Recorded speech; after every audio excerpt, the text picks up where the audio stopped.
whenever you're ready, we're ready.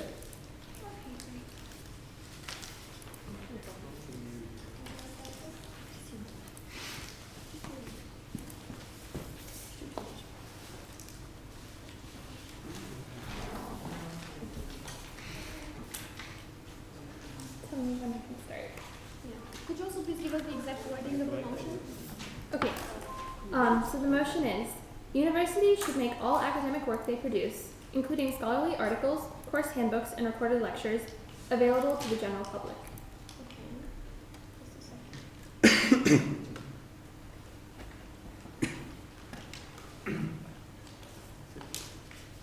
All right, and I have the floor. Here you go. Thank you. Everyone should have access to information. They should have access to knowledge and an ability to better themselves through education.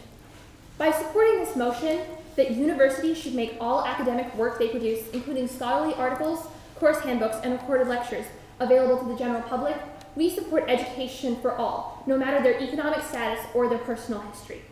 First, we'd like to start with a few definitions, and then we'll go into the reasons that we support this motion.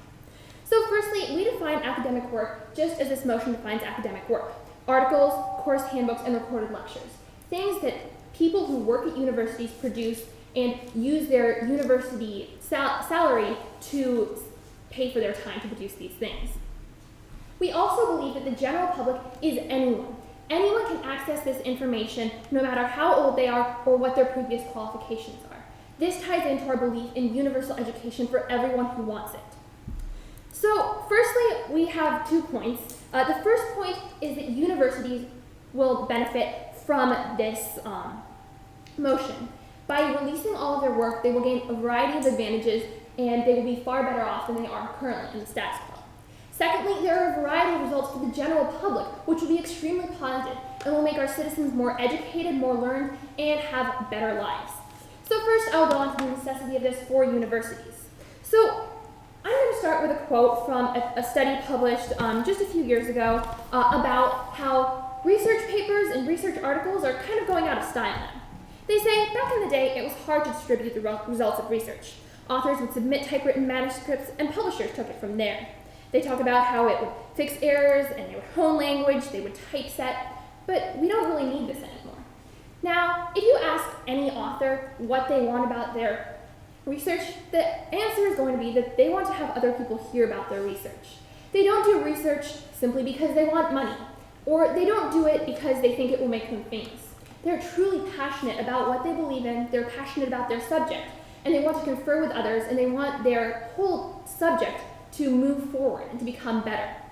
Now, it's extremely important that everyone has access to this information, and really, scholarly journals are not the best way for this to happen. Currently, scholarly journals are basically just taking money from the people who publish stuff in them. Now, the Cost of Knowledge site talks about how scholarly articles are quite a ripoff. They say that the bundling of journal sales into all-or-nothing packages, support for SOCA, PIPA, and the Research Works Act, and even high subscription prices can lead to paywalls and to horrible things which don't allow people to access the research they need. Now, this is extremely important because research all builds on other research. None of it happens in a vacuum. You can't just think up an idea one day and not have any previous studies to support it or to build on. Now, many smaller universities, for example, might have to pay exorbitant subscription fees, which they simply don't have. Or universities that tend to be newer or are in poor areas or don't charge as high attendance fees won't have as much money to finance all these subscriptions to journals, and their researchers won't be able to do as much research. Now, additionally, the people who write these articles aren't getting paid by the journals. They have no reason to submit them to the journal apart from peer review. And while peer review is valuable, it can still happen in conjunction with our plan. Now, if people want more people reading their articles, if a professor publishes an article and 100 people read it instead of just 10, then there's so much more discussion and knowledge building going on that it's simply so beneficial. Now, secondly, I'd like to talk about the benefit to the general public. Now, we make no mistake in saying that a lot of people want to learn. Some of these people may be graduates from high school. Some may be college graduates. Others may be professors at different universities. Others still may be people who dropped out of high school and now want a chance to gain their education again. All of these people will benefit from this. If you allow people to simply video their lectures, people can look at them at a later date. Imagine someone who works, who has a family, and who then decides to come home and learn more about quantum physics or history simply because it interests them. With this plan, they wouldn't have to pay, especially if they have a family to provide for. This would be extremely beneficial. Additionally, we have to understand that so many people want to learn, but not everyone can pay for it. In many countries, for example in the United States of America, people have to pay up to $60,000 a year just to go and to sit in packed classrooms and listen to a professor talk. Now, we aren't going to get rid of the university degree.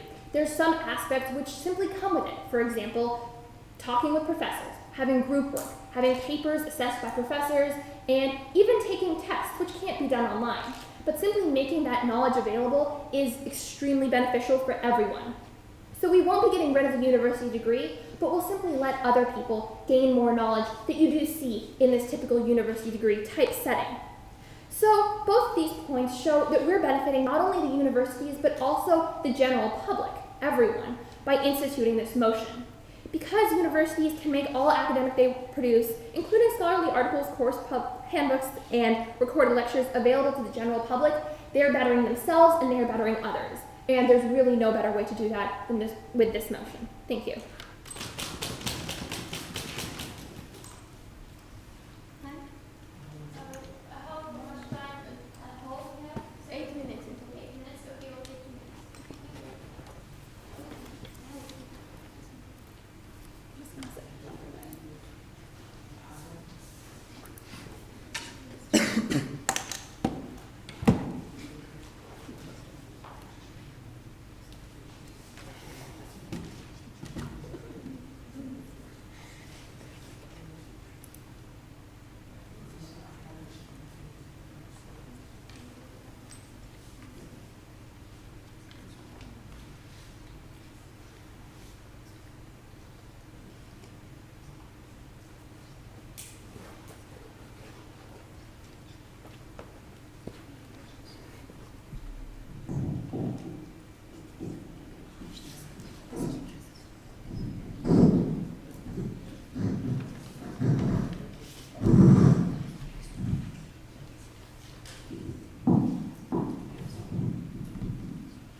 Hi.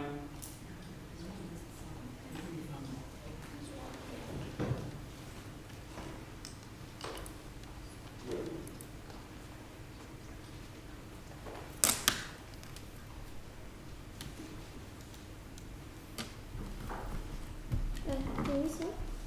Okay. So you said researchers don't make money. They do make money, but not from journals. Okay. And do you know that they deal with publishing companies, and they get paid and give them the research? Yeah, often they do for books, but the thing is when we look at a lot of scientific research and even research into humanities type subjects, journals are not paying them. They're paying Okay. the journals. When we make it public and for free, how would they make a salary apart from the salary they get in university? The salary that they get from the university is their main salary, unless they're doing other things like teaching courses outside of the university or selling something on the side. I would like you to give me an alternative where they can get the money that they were getting from selling their researches. They don't get many money from selling their research. Yeah, I'm not asking you many or much. At all. I'm saying give me an alternative. Do you have an alternative actually? a lot Do of... you have an alternative? Yes. If you release something under a Creative Commons license, you can sell things, but you can give it a variable price. People can pay as much as they want, and many people do donate. Okay, and you said if we make it if we make knowledge, all the academic work available for everybody, well, they can't get a degree with that, they can get a job with that, so what's the point?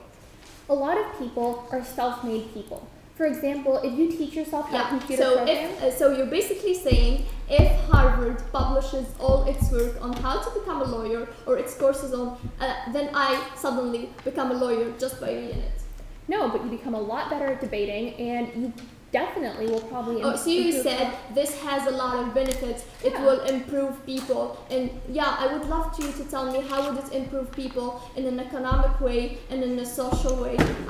If for me benefiting people mean they get a better life and a better job. They can't get a career or a job simply by reading information. You're not giving them a degree. I do disagree with you there.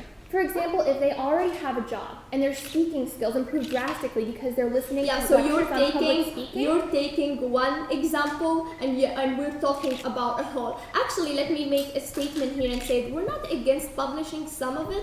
We're actually against publishing all of it. And I would love you to I would love if you explain to me all of it. What would make a difference if we publish all or some? So there's if they're not gonna make have job or degree, and you talk debate or speaking skills, it's one example. When we're talking in general, I can't just overlook all the bad impacts and focus on that. I would argue that there are far more positive impacts than negative impacts, especially since you have given us none so far. Okay, thank you. And I would also say that public speaking is just one example. I also gave the example of computer programming and thus have shown that it is applicable to a variety. Two examples are enough? Thank you. Thank you. She can answer the question.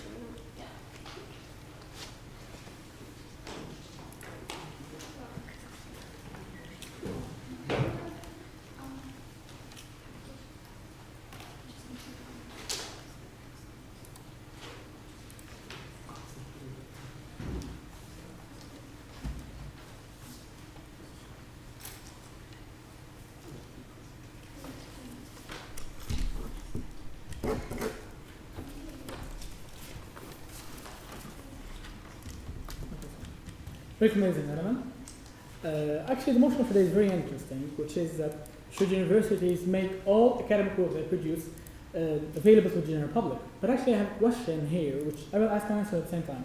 Who owns the academic work? Is it the university? Well, actually, I read a policy. In this policy, they explained which academic work, even produced by the university, they own copyrights too. But actually, it's not like a big amount of work. They have their copyrights on courses, some researchers, but most of the researchers are owned by researchers, are owned by students, are owned by professors. And I'll give an example of a case. In the book Who Owns Academic Work by Michael, okay, I forget his last name, but he said a very funny story in Harvard actually, in 2003 I remember. It was about a professor who they recorded its lectures, and then when they gave it to students, and they sold it to students, he actually sued the university because he said that it was these lectures, what I said in these lectures are my right, I have the copyright. So I think that's a very interesting issue. The second thing, which is about the all academic work, should universities make all of it or some of it? So the first thing, I will do some rebuttal, then I'll get to the arguments. The first speaker of the affirmative team said they don't do research because they don't need money. Well, there's something which is called a publishing company, and the biggest publishing company in the world, which is a multi-billion-dollar company, is Elsevier. Well, Elsevier actually deals with a lot of researchers and a lot of universities. And lately, Harvard University says it can't afford journal publishers' prices because it costs too much. So Harvard, which is the most prestigious university in the world, cannot buy researchers, cannot buy journals from publishing companies. actually they pay every year $35 million and they still cannot buy them all. So these companies, which is million-dollar companies, which actually have dealings with researchers and buy the copyright from them in order to sell these researchers, and some research like costs $40,000, which is very expensive. And a university like this, it cannot even buy its own journals, and they're expecting from it to make all researchers in that university available to the general public. And I actually will quote David Presser, which is an executive director of research libraries, RLUK, said, Harvard has one of the richest libraries in the world. If Harvard can't afford to purchase all journals, then researchers need to, we need to see things from a different perspective. So, about something else, also the affirmative team concentrated on, which is degrees, actually. Why do people go to university in the first place? People go to the universities to get degrees. And if they don't get their degrees, they won't actually go to the university in the first place. And I have very important statistics, which is that 65% of people who doesn't have degrees cannot actually work in the field that they would like to do. Okay, I'll get to some arguments. First argument is that university deserves to profit from their work. Universities provide a service just like almost any other business. And this service is educating people who are enrolled with them, and also to conduct research on a wide range of subjects. Also, universities are aiming to attract as many students as possible and earn as much as possible from fees. If it is successful university, it will actually attract more people, so there will be more money, so it will use that money in bettering its infrastructure and also in increasing the number of its students, so there will be actually an increase of the opportunities they provide to other students. The second thing, which is that making everything free to access will damage universities' ability to tap private funding. Actually, universities need private funding. It's true that they have public funding, but that public funding is just not enough. Also, when providing money for research projects, the government often requires cost sharing. So the university needs to find other sources of funding which will actually help the universities to make a lot of research. And if the universities actually don't deal with with these private companies or people who give private fundings, the quality of the research will decrease, also as the number of the research. And I have actually a study which is that private fundings are increasing up to 250% in the United States from 1985 to 2012, while the government support is shrinking. So the third argument, which is that if we make all academic work produced by the university available to the general public, it would cost something which is, it would cost like less incentive to study at university. So, because anyone who is studying in order to learn about like subject rather than a cheap qualification, if he is not looking for degrees, we no longer need to attend university in order to fulfill their aim. And actually, studies show that studying at the university is very different from online studying. It's actually more motivating and it has better results. The other point, which is the point of international students. International students want to go to prestigious universities all around the world. And if we make this work actually available to the general public, they will not be able to. Thank you, President.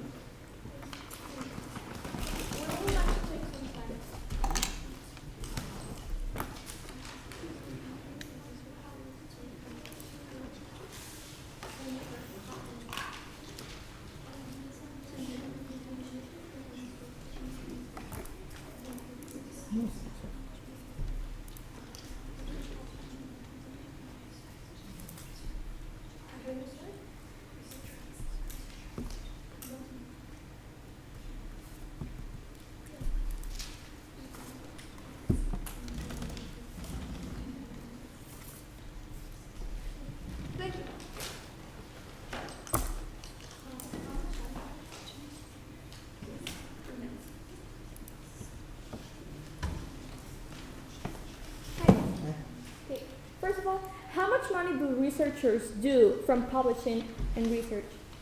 What, like gain? how Yeah, much how money much they gain. money? Yeah, how much money they gain? Well, it depends on the type of research, and it depends on who is the scientist or the researcher, of course. But maybe millions, maybe hundreds of thousands of So dollars. you think that they earn millions Yes. by publishing, and that an author, a researcher earns millions. Okay, Yes. and from copyright? From copyright, of course, from copyright, because they have copyright on the Yeah, work. I ask you how much. How much? Okay. If they sell the copyright or allow publishing companies to publish their work, actually they gain a very big important amount of money. And if you ask me how do I Okay, know thank that, you. I will So it answer is you a that. very important Okay, thing. so you don't want. So it is a very important amount of money according to you. So the universities get any source of income besides research?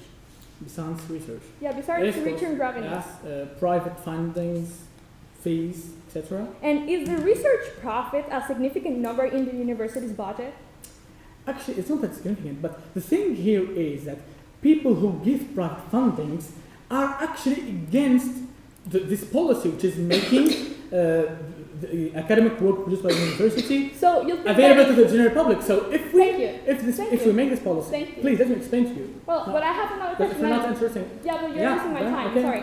So if you say that a significant budget are not from research and that they have other sources of funding, can you tell me how much money is it significantly at the university for research?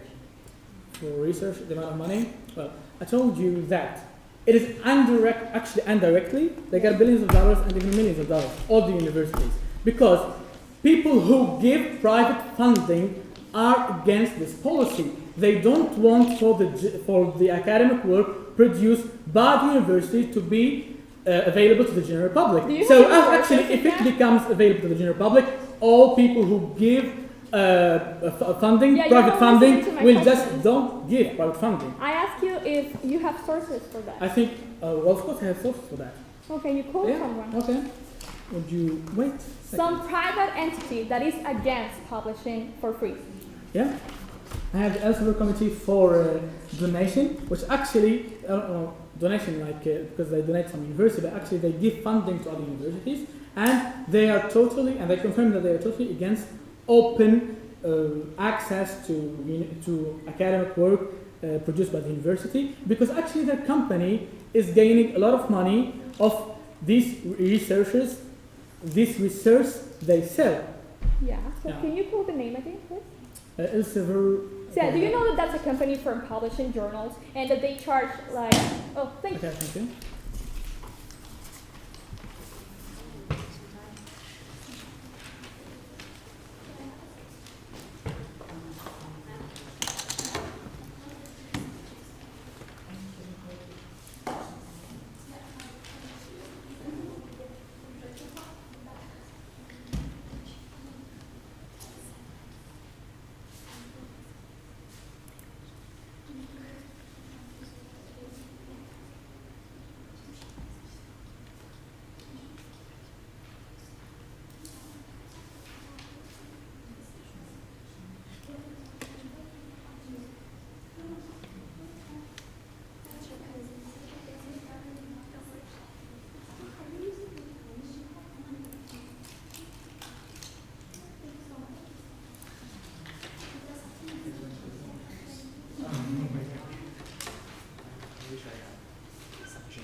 Ladies and gentlemen, a dead dying animal causes a lot of trouble around it, and it's both the case of Elsevier and the negative team's case. From the very beginning, it's been actually really clear that they're really inconsistent when it comes to the benefits they're following to obtain for the researchers and the universities, and what our motion actually deals with freedom of information and with the benefits that we give both to the universities and to the general public, and they have successfully ignored one of the main causes, one of the two main causes of the affirmative case. So as a roadmap, I will first be speaking about the motivation that researchers have to do their work. Then I'll pass on to the good point, the point that the negative team made about the Harvard not being able to buy Elsevier, and about how publishing companies monopolize the work and get all of the profit from the researchers' work. Then I'm going to move on to our first argument, which clashes directly with the third argument of the negative team, and explain the difference between degrees and open resources. And finally, I'll reinforce our argument about benefits for the general public of having these open resources, and state some examples of universities that provide them and don't necessarily think they would not benefit from it.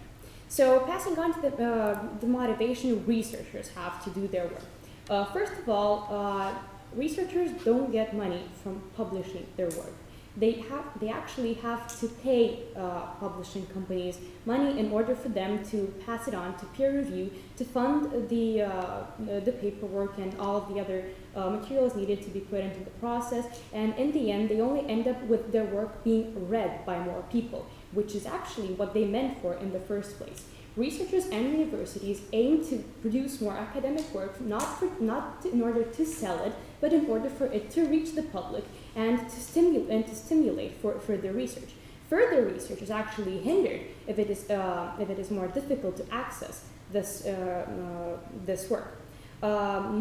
Actually, I would like to make a point about copyright, because giving away the right to copyright, which indeed authors do have in the very beginning, to a publishing company actually requires you to pay money, because when you sign a contract with the publishing company and when you agree for them to publish your work, you actually offer, they are actually doing a favor for you. They're making your work more public and more available so that it gets read by more peers. Moving on to the second point. The negative team talks about how Harvard is one of the best universities in the world. It's one of the richest ones, and it isn't even able to buy the journals it needs from Elsevier, which is exactly our point. It is exactly coming to the core of the debate on how publishing companies and journals actually hinder further research and don't provide any sort of help or incentives for the researchers to continue doing their work, as it is not going to get read by more peers. Moving on to our first argument and the third negative argument, which is actually a discussion about degrees versus open resources.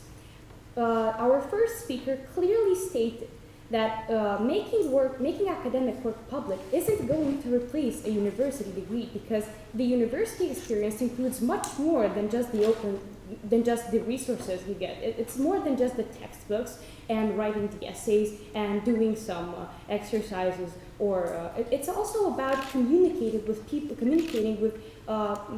people that are interested in the same subject. It's about getting to know professors and important figures in the same domain. And nobody's going to be granted or awarded a university degree simply because he's used up the open resources, which are actually only a mere part of what universities and the college experience has to offer. So this clearly comes to our side. Finally, I would like to insist on the benefits for the general public that this might have. Not only will universities and researchers benefit from their work getting read by more people, the people who are actually targeted by this are going to benefit more, because for example, I come from a country where my local university doesn't provide the best academic resources, but simply because MIT and Harvard and a lot of really good universities, which I can't actually afford to attend, provide online courses, I was able to take those courses and eventually better myself in the domains I was interested in without being hindered or and at my own time and pace. So that's my own example. But in the same time, we also another targeted audience are people, I know, children in Africa or in Asia or in Eastern Europe, and any other person that has access to internet. Because having access to internet is definitely cheaper than having to go to attend college in the United States or in Great Britain.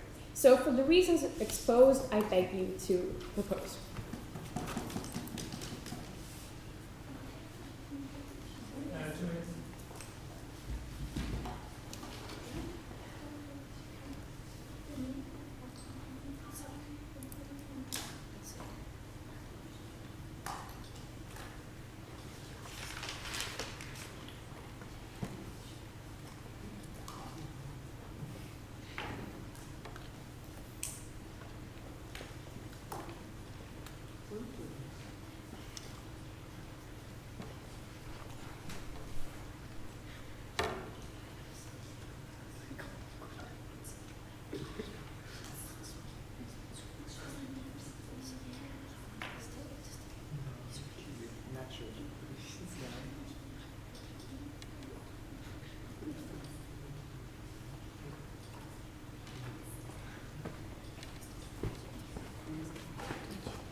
So,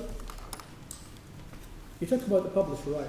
How a publisher wants to publish, how a researcher wants to publish his work. Yes. Yes. Okay. So, do this researcher wants its work to be published? Yeah. Ah, it's a simple question. Not necessarily on paper, but wants to be as public as possible. Okay. And you said that he pays money for it. Yes, he pays money indeed. Then why, if I go to a website or a store, of a publishing company, I have that the price of these researches or these books are really expensive, and most people cannot buy them, because he wants to he wants to make his work and his research like reachable. So how can you explain that? Well, that is exactly what our team is proposing. Universities, along with their researchers, should make work public and freely available to the public, unlike the status quo, which is hindering research. Of course, I'm not motivated to buy a $300 research paper on quantum physics, even though that who wrote that research? Who wrote the research about quantum physics we're talking about? A researcher, right? A researcher, yes. Okay, if this researcher wants for its research to reach everyone, as you said, why would it cost $300? Because because universities have contracts with publishers. No, actually, we're not talking about universities because he owns the copyright of his research. Researchers work for universities because most research is conducted in universities. Okay, so your sentence right now you said researchers work for the university. Okay, then why in the first place are the universities buying journals from publishing companies? That is actually a dying habit. Because it's not a dying habit. Harvard every year spends 3.5 million. No, it's my question. Examination. I have to ask questions. So they pay $3.5 million every year to buy their journals, and they are saying that it's not enough and the price is too expensive. So how it is dying, you know? Affirmative 1 clearly stated that back in the day it was really hard to It's get not work back- to it's- yeah. get work to reach the public, and that's how publishing companies appeared in the first place. Now, since we have the internet and it's easy for most researchers to make their work public, it is a dying habit, but it's still expensive as it was back in the day. Therefore, it is something we don't need anymore, and it's what our team is advocating for.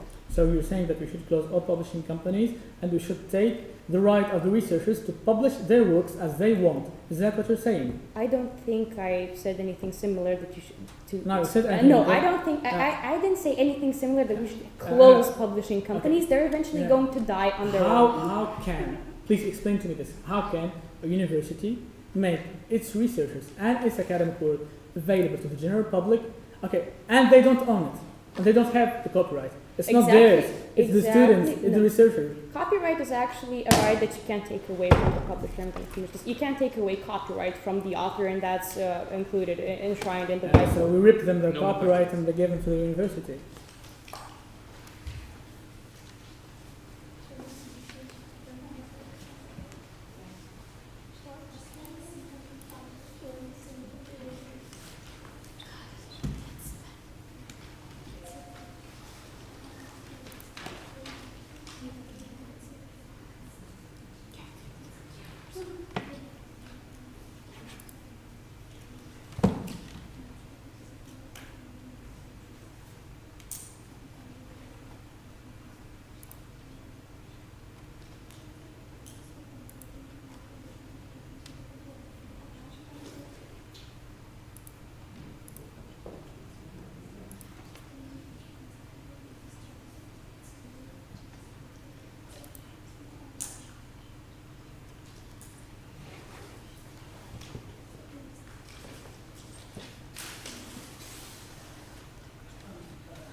Ladies and gentlemen, we are here to defend the interest of every part included in this debate.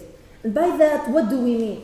We mean simply every part included, meaning universities, first of all, of course, general public and researchers. This is why we emphasize that we should not make all academic work public.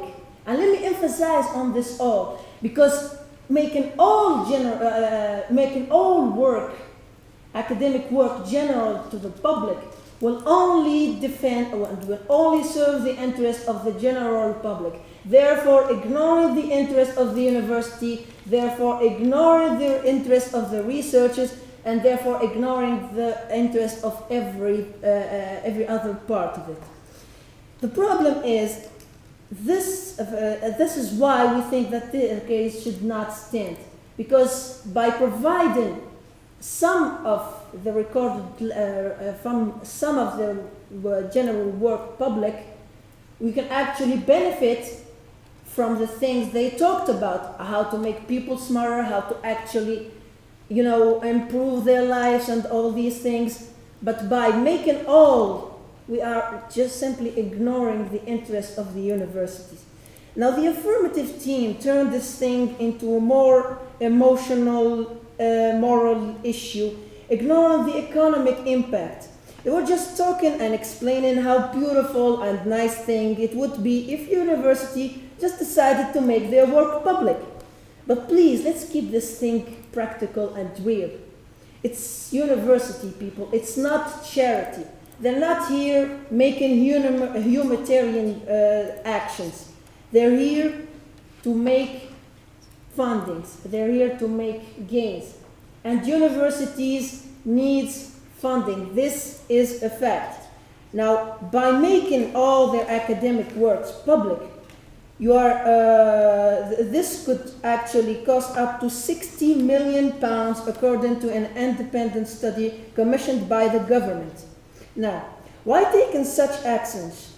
which will have such huge economic effects and impacts in order to make something public, and knowing already that most people will not actually benefit from it because most people, or the general public, do not have the qualifications to actually understand and benefit from the general works made available by the university. So we're just sacrificing a major concept, which is economical growth, in order to gain a minor benefit, which is some people actually benefiting from the general work.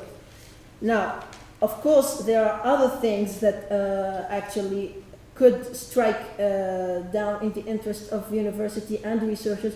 For example, as a researcher, you have no right, no, actually, the affirmative team has no right to actually judge and decide what the researcher's interests are based on. Yeah, he could do his researches for, he could do his researches in order to make them public and to be read by people. That's obvious. But some researchers could be interested in money, and making that is trespassing their right to copyright, of course.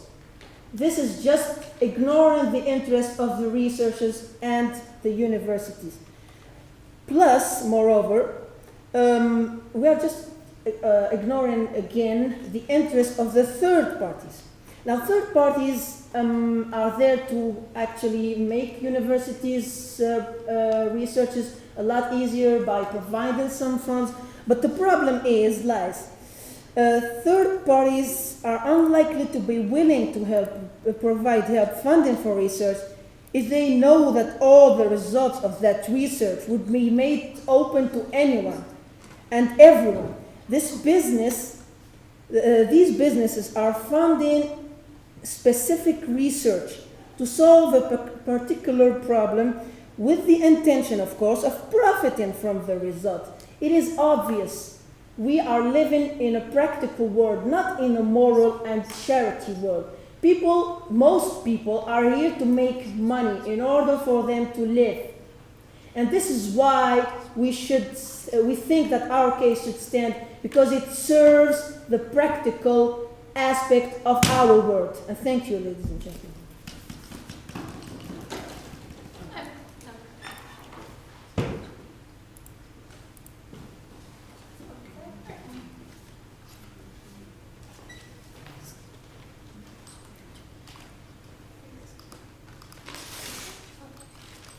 Okay, hi everyone. Okay, cool. Okay, so first, do you have a statistic for how much profit universities make each year, say, off these private companies? No, I don't have any statistic for that. Do you know if it's a significant portion of their income? If it is a if it's a significant portion of their income. what This money given to them by these nebulous private companies. Yeah, it's kind of, it might be, depends on how much the government is actually providing and funding for universities. Okay. It could be huge and it could be small too. So there could be variable levels, and the government could also. Of course, Okay, yeah, because cool. the government is a part of this too. Yeah. So do some universities make their work public? Do some of them? some of them might make some of their work public, and yeah, Okay, and does any of this work have benefits? this Does any of this releasing of this work have benefits? of course For it example, has for the ben- general public. Yeah, of course it has benefits as long as it's some of it. Would you agree that there's some research not yet, or some work not yet published, which could still have benefits, but people can't yet access? Yeah, of course, but these actually are there to make sure that the interests of the university and the researchers are guaranteed as Okay. much as the interests of the general public. We are Oh. here to serve the interests Okay. of both sides. Okay, so could you please tell us which is more important, a corporation's benefits or the advancement of research? It's actually linked to each other because a corporation advancement economy will have impact on the national level economy and therefore on the researchers. So it's actually linked. All economic things are linked to each Okay. other. So- There's no such thing as more important than each other. Thank you. Okay, so would you consider universities business entities or research facilities and educational I would facilities? consider them a mix of both. So would you say that a university which focuses primarily on research over gaining money is more true to the purpose of knowledge and pursuing knowledge than one which doesn't? Perhaps, So- but of course, the economy of that, I don't think, as long as they have fundings coming from outside, they could be, but it's more like a charity Okay. thing. Yeah. So, do you think that research could be hindered by lack of access to previous published research? Should be. Could be. Do you think that current research could be hindered by a lack of access to current research? No, I don't think they could be lacked by current access. So, for example, if someone is trying to do a meta-analysis of a lot of different papers and they don't have access to these papers, could their data perhaps not be conclusive? Sorry, time's up. Okay, thanks.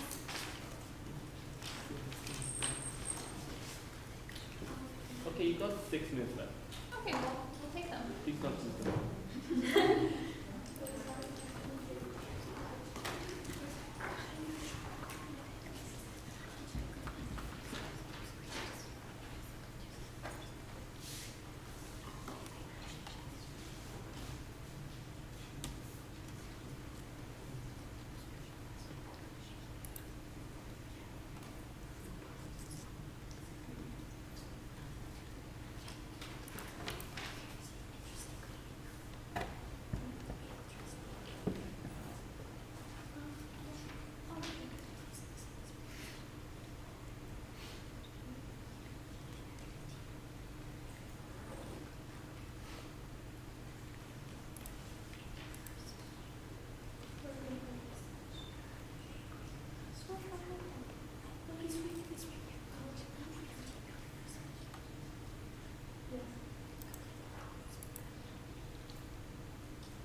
Good afternoon.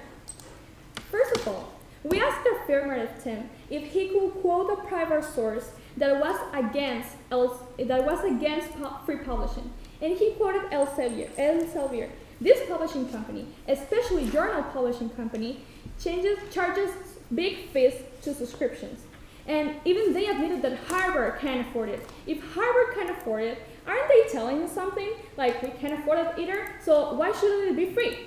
And that's exactly what we're standing for, that all publishing material from universities should be free and accessible to people. Also, we notice an inconsistency on their case. They say that only small groups will benefit from it. And they said that the only people that were benefiting from it was the whole audience. So we don't really understand what's their point, because we're standing that free publishing for academic work will not only benefit the people that are reading it, and it will be the audience and the public, but only also the researcher and the university, which I think that they haven't, I know that they haven't touched that point from benefits from all, and exactly that's why we won that argument, and that's not a clash point because they haven't even tell about it. Also, I've noticed that they don't have that the negative term is against moral and charity, because they explain that it doesn't exist. But well, we're not here to debate like morals and stuff, personal morals, because this is a moral issue, because people have the right to education, people have the right to know, and they also, it started to become a debate about degrees. Yeah, university can of course provide you a degree, but for example, my parents don't have a college degree, and they have a job. Does that mean that if they want to learn, they will have the same right to education that people who can afford college? Of course they can. And of course they can, because if publishing material will be free, then they will have the whole access to the information that probably they won't have the access to teachers, and they won't be able to ask questions on the class. But they will of course be able to provide themselves so much information. And we live in a globalized world. We have tons of information. Some of them are right, some of them are not. And if universities publish right information, which is research and which is funded in true facts and in investigation, then isn't that what we want? We want legitimate information that we can trust. Because that is what this is all about. Information that we can trust and that it's right and that it's a right to have. Then they were also talking about that they said that books are expensive and people can afford it. Exactly. Books are expensive and not much people can afford it. We want to make books and academic work available to people, to all people. Then they said that that this will benefit the interest of the university only. And they say that it will be funding business, and basically we can tell that according to them, universities have no values. And of course, if research gets published, this will not slow down the stimulation of research. Are stimulating research because they will have access to new material. And if people have access to new material, they will be demanding more information each and each time. And that will only be an incentive for people to do more research. And also, the bottom line is researchers and educations are not businesses. And therefore, negative 10 stance seems to be supportive of what we believe. Because since the first argument, we've seen that they totally agree with us. Because they say that even Harvard can afford education, and even Harvard can afford journal subscriptions. And so if we all want to have education, and if we all want to have our rights, to education, to be educated, and to have opportunities, because that's what education gives us, opportunities. We want to grow, we want to be better people, and that will only come from education. And if we can afford education, and if we can access to the education, why not giving it to people? We need their sides. So currently, to all the states that we have given, and to all the speeches, it's obviously that our affirmative won this debate. Thank you.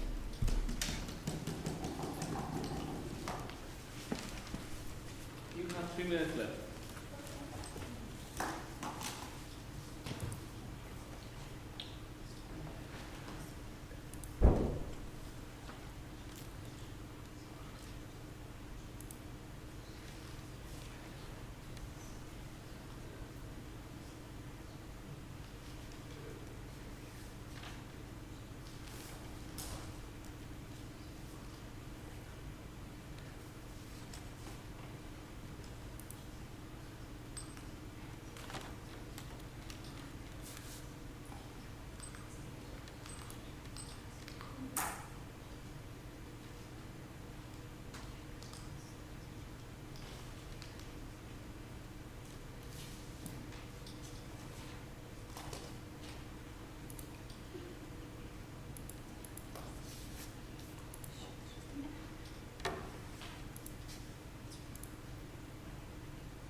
time.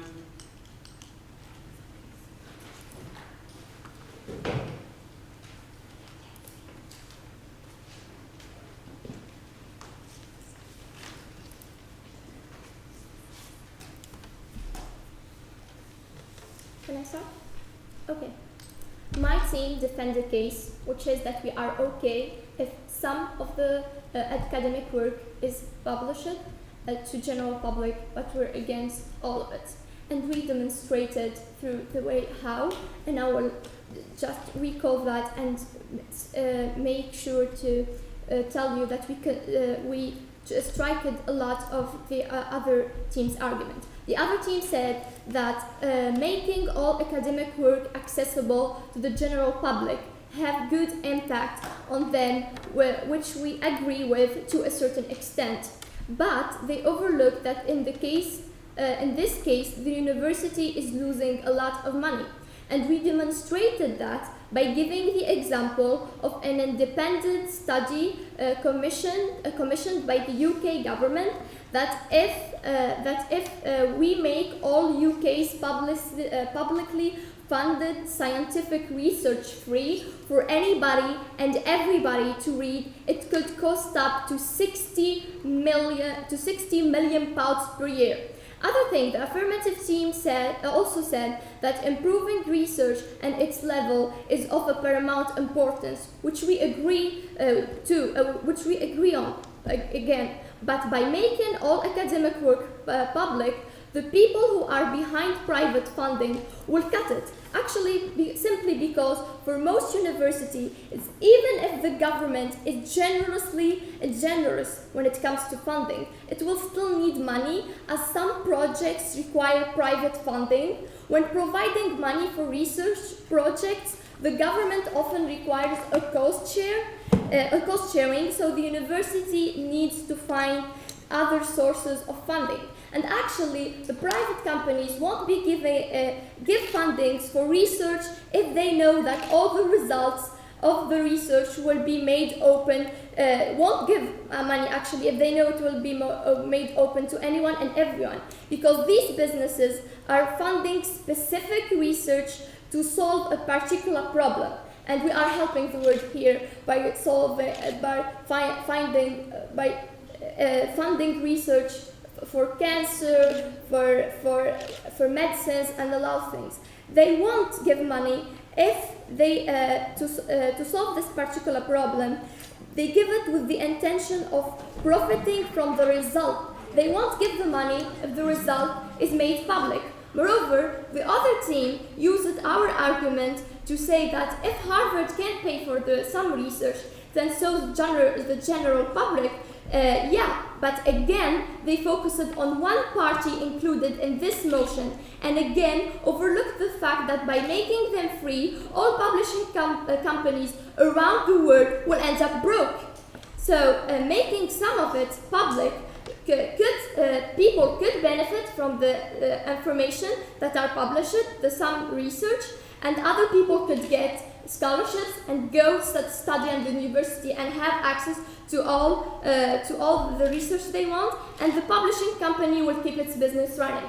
Actually, the other case can't stand because we demonstrated that making some of the work public will still fulfill the benefits they talked about, because all our other case revolved around the general public enhancing their life and actually making their skills better by having access to all the information. Well, by giving some, the general public will still do that, because they made it clear in the cross-examination. The speaker actually agreed that you can't have a job or a degree by this, so it will be only enhancing, and like she said, on some extent, enhancing the general public to some extent. There's a large part of the general public that won't even understand the information given to them. The some information will make sure that the people who can use this sort of information get benefits. the people who are not interested or who do not understand don't just have to use it, and that it's a 50-50 win. The university could keep being funded, could keep making research, the private parties could keep giving funding, so we make specific enhanced research that will solve a lot of problems in the world. And that's, ladies and gentlemen, for all of that, we think our case should stand. And thank you. Thank you, guys. See you at dinner.